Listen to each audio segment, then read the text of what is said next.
That same day, King Xerxes gave Queen Esther everything Haman had owned. Haman had been the enemy of the Jews. Esther had told the king that Mordecai was her cousin, so Mordecai came to see the king. The king took his ring off. It had his royal mark on it. He had taken it back from Haman. Now he gave it to Mordecai, and Esther put Mordecai in charge of everything Haman had owned. Esther made another appeal to the king. She fell at his feet and wept. She begged him to put an end to the evil plan of Haman the Agagite. He had decided to kill the Jews. The king reached out his gold scepter toward Esther. She got up and stood in front of him.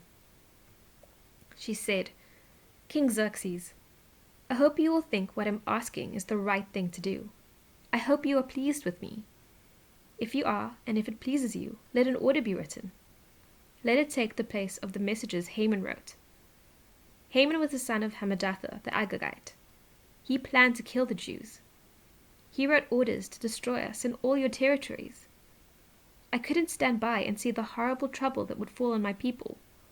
I couldn't stand to see my family destroyed."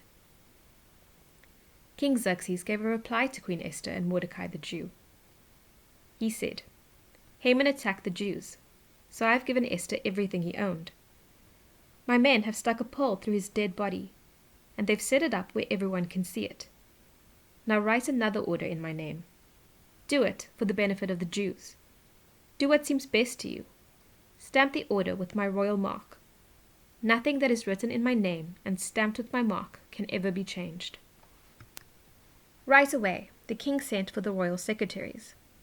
It was the 23rd day of the 3rd month. That was the month of 7. They wrote down all Mordecai's orders to the Jews. They also wrote them to the royal officials, the governors, and the nobles of the 127 territories in his kingdom. The territories reached from India all the way to Kush. The orders were written down in the writing of each territory. They were written in the language of each nation. They were also written to the Jews in their own writing and language. Mordecai wrote the orders in the name of King Xerxes. He stamped them with the king's royal mark. He sent them by messengers on horseback. They rode fast horses that were raised just for the king. The Jews in every city could now gather together and fight for their lives. The king's order gave them that right. But suppose soldiers from any nation or territory attacked them, their women or children, then the Jews could destroy, kill, and wipe out those soldiers. They could also take the goods that belonged to their enemies. A day was appointed for the Jews to do that in all the king's territories. It was the 13th day of the 12th month. That was the month of Adar. A copy of the order was sent out as law in every territory. It was announced to the people of every nation. So the Jews would be ready on that day. They could pay back their enemies. The messengers rode on the royal horses. They raced along. That's what the king commanded them to do. The order was also sent out in the fort of Susa. Mordecai left the king and went on his way.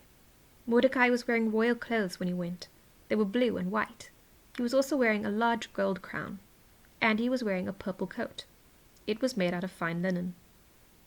The city of Susa celebrated with great joy. The Jews were filled with joy and happiness.